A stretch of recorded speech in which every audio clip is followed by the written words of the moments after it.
Chapter 27. Matt entered his house to the sound and smell of sizzling onions. Penny, in a short, flowery dress, worked in the kitchen chopping bell peppers. "That smells good," Matt said. "What are we having?" In the kitchen, Penny greeted him with a kiss. "Fajitas, with all the fixings. What happened? Were you right?" Sam, the basset hound, tracked the body to Solomon Street. Whoever buried it brought it in from the back. "Does that mean they're going to let Dad go?" "Number. But it helps, and it means I'm on the right track." He could tell from her expression she was disappointed. Penny passed him an avocado and a knife. "You make the guacamole." "The judge set Dad's bond at $3 million. There's no way we can make that or anywhere close. That means he stays in jail until this is over, doesn't it?" Matt nodded. "That's why the bond is so high. They don't want him out." Penny turned so she faced him. "I put my things in the empty closet in the master bedroom." She looked at him with her large eyes, waiting for his reply. Matt nodded and went to work peeling the avocado. Penny moved beside him. "You don't want to talk about this, do you?" she said. "No." "Why not?" He peeled the avocado before he spoke. "What I'm doing is wrong. I deal with it by not thinking about it." "Is that it? Because of the case?" He didn't answer. She put her hand on his arm. "Is it the case, or is it the escorting?" He looked at her. "I don't want to talk about this. Let's fix dinner and eat." "No," she said firmly, setting down her spoon and turning to face him fully. "We need to talk about it." Matt sighed, dropping the avocado onto the cutting board. "What do you want me to say? That I'm completely comfortable with the fact that I'm sleeping with a witness in an active murder investigation? Or that I don't think twice about your job?" "There it is," she said quietly. "It's the escorting, isn't it? You can't handle it." "It's both, Penny. I'm not supposed to be involved with you at all. But yes, the escorting complicates things." She held his gaze. "I'm good at what I do. I'm careful. I have a select clientele. It's how I pay for school." "I know all that, but it still bothers you." "Of course it does. I'm a cop, for Christ's sake. I've seen what happens to women in that business." "I'm not some streetwalker, Matt. I make my own choices. That doesn't make it safer."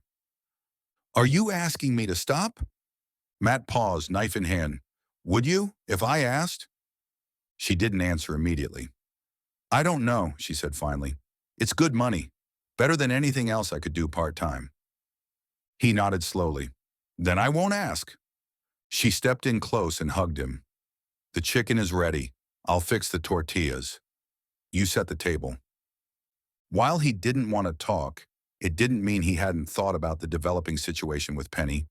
In fact, he'd spent much of the last 2 days turning the subject over in his mind. He had reached two conclusions. It was wrong. He wasn't going to stop. He knew he shouldn't be involved with her. So why was he? There was something about her, some quality that made him ignore the red flags. He tried to put his finger on it, but couldn't. He felt guilty about the situation, but pushed those feelings away too. He knew others wouldn't approve. He cared little about what others thought, considering it one of his virtues. They settled at the kitchen table, fajitas steaming on their plates. Matt poured them each a glass of water. "So," Penny said, assembling her fajita, "have you thought about where you're going to live? Since Robert's kicking you out?" Matt grimaced. "Not really. Been a bit busy." "I might have a solution," she said. "A friend of mine, Caitlin, is going to Europe for a year. She's an actress and is leaving for a job on some big-budget movie shooting in Prague." "Caitlin Fallon? That Caitlin?" "Yes, friend may be too strong a word. Acquaintance is better. And, and she needs someone to house sit. Nice place. On White Rock Lake." "How much?" "That's the thing," she said. "No rent. She just wants someone reliable to keep the place occupied. Water the plants, bring in the mail, make it look lived in. Basic security stuff." "No rent," Matt repeated, skeptical. "What's the catch?" "No catch. I mentioned you. Cop, responsible, clean." She liked the idea of having law enforcement staying there. Matt took a long sip of water, considering. "When does she leave?" 2 weeks. I know it's fast, but it's perfect timing with Robert pushing you out."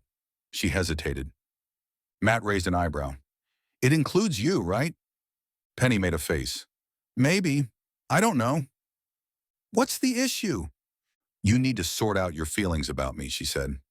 You're here, aren't you? Penny, I've thrown all caution to the wind. All I do is think about you. I'm not going unless you're part of the package. Penny pointed to the floor in front of her. On your knees. Matt raised an eyebrow. Like a proposal? Exactly like a proposal. When we fight and everyone fights, I'm going to remind you that you begged me on your knees to move in with you. You're kidding. I don't hear any begging, she said with a smile that always caused a strange twist in his chest. Matt slid off his chair and got onto one knee. Both knees, Penny said. The tile is hard, he objected. Then make sure your begging is sincere. 10 minutes later, after much begging, Penny had to help him onto his feet. I may be crippled, he complained. Penny laughed and gave him a kiss that made him forget the sore knees.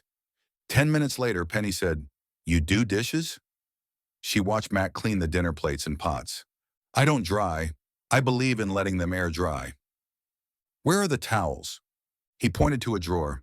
She fished out a towel and then turned facing him. You stare at my ass a lot, you know. It's a nice ass. Should I stop? I bet you can't. Is that why you like me? Because of my ass? Shouldn't you be drying dishes, he asked. You're not very good about talking about your feelings, are you? I guess not. How about Jen? Did she talk about hers? I don't know if she expressed her feelings as much as she complained. To me, it sounded like complaining. What did she complain about? We're going to talk about this, aren't we? Yep. It was money or the lack of it. Cops don't make a lot of money. The relationship turned to shit very quickly. I'm sorry. Why are you sorry? She stuck her tongue at him. It's the polite thing to say. I'm really not sorry at all. I'm glad she left. Now I have you. Penny put the dish towel down, pressed herself against him, and wrapped her hands around his neck.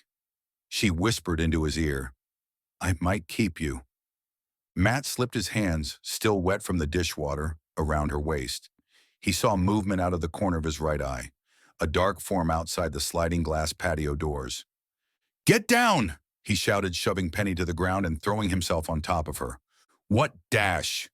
The patio glass doors exploded, and he heard the boom of a large caliber handgun.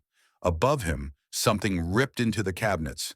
Shards of glass rained down around them, glittering in the kitchen light. Another shot thundered through the room, punching a hole through the refrigerator door. Penny screamed. Matt cursed. His revolver lay on the countertop 4 yards away. He scanned the kitchen floor, looking for a path that would keep them both covered. Stay down, he whispered into her ear. Keep your head low. The booms continued. He counted 5 more in rapid succession. Each shot sent fragments of wood, drywall, and glass spraying through the kitchen. One bullet smashed the overhead light fixture, plunging half the room into darkness. Matt caught a glimpse of the shooter through the shattered door, a dark silhouette, moving in a crouch along the edge of the patio. The muzzle flashed again, and a ceramic bowl on the counter exploded, sending fragments into Matt's shoulder. He felt Penny's fingers dig into his arm, her face pressed against the tile floor. Suddenly, the gunfire stopped as quickly as it started. Matt waited, counting heartbeats, listening for movement outside. 10 seconds. 20. Matt rolled off Penny and onto his knees. Stay where you are, he said, then half crawled, half lunged toward the counter, reaching up to grab his .38 Smith & Wesson. The glass patio door was shattered. Beyond it, nothing but darkness. He carefully made his way to the doorway, opting not to charge out into the darkness after the gunman. Whoever fired the shots might be waiting for him to do just that. His backyard was typical for the neighborhood. A patio directly beyond the shattered glass doors, an in-ground swimming pool, landscaping surrounding the pool, all surrounded by an 8-foot fence. To the right, a gate led to an alley behind the house. He flipped 2 switches on the right wall. The first lit the patio, and the second the backyard. The sudden flood of light revealed overturned patio furniture, bullet casings gleaming on the concrete, but no shooter. In the distance, he heard sirens growing louder. Someone had called it in. Gunfire in a residential neighborhood wouldn't go unreported. Penny had moved to the center of the living room. Her dress was torn at the shoulder, and a thin line of blood ran down her arm from where glass had cut her. "Is it okay to come out?" "Stay where you are," he said without turning. "I'm going to check the alley." "The police are on the way. Let them do it, Matt." "I am the police. Open the door for them when they arrive." He unlatched the gate and cautiously made his way down the driveway into the alley, gun held at the ready, eyes scanning for any movement in the shadows. He checked both directions. Nothing. Matt pulled out his phone and called Oberst. Matt went directly to the point. "Someone took another shot at me." "Damn, where? What happened?" "I was home. Someone blew out my back patio door and put 6 rounds into the kitchen cabinets. I'm not injured, just pissed off." "Did you get a look at the shooter?" "No, but I've got security cameras, front and back of the house." There was a pause on the other end. "I'll be there in 20 minutes. Don't touch anything." The wail of sirens grew louder in the background. Matt could see red and blue lights reflecting off his neighbor's house. "Patrol units are already here," Matt said. "I'll send forensics," Oberst said. "Tonight?" Matt groaned. "This is an active shooter situation targeting law enforcement. We need to process everything immediately." Matt ended the call as the first patrol car pulled up. 2 uniformed officers approached cautiously, weapons drawn. Matt held up his badge. "TBI," he called out. "Special Agent Matt Berry. This is my residence. Shots fired approximately 5 minutes ago. Shooter fled through the back gate." By the time Oberst arrived, the scene was a swarm of activity.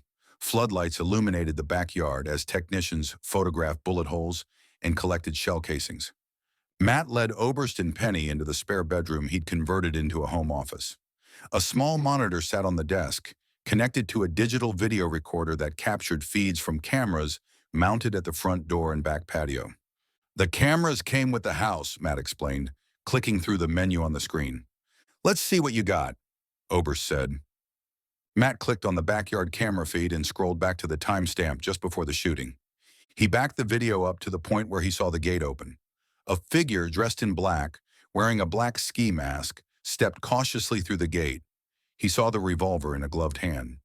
"It's a woman," Penny said. "How can you tell?" Matt said. "The clothes are baggy." "It's a woman," Penny repeated. The figure closed the gate slowly and then moved to the corner of the patio. The shooter scanned the patio, hesitated, stepped forward, and then raised the revolver. A second later, 6 shots were fired. After the shots, the shooter strode to the gate, opened it, and disappeared into the alley. "Play it again," Penny said. "Do you have slow motion?" "I think so." He fiddled with the receiver, and they watched the scene twice more in slow motion. "It's a woman," Penny said. "Watch when she comes in through the gate. You have an 8-foot fence. Measure her against the fence. It's either a really short guy or a woman." "You're observant." "She's right," Oberst said, squinting at the screen. "Can you zoom in at all?" Matt adjusted the controls, but the image quality degraded quickly with magnification. "This is as good as it gets." "You're thinking it's Jen," Oberst said. "After the contract fell through, she's doing the job herself." "Who else?" Matt replied. "She tried to hire it done. Failed. Now she's taking a more direct approach." "This is becoming intolerable," Oberst said.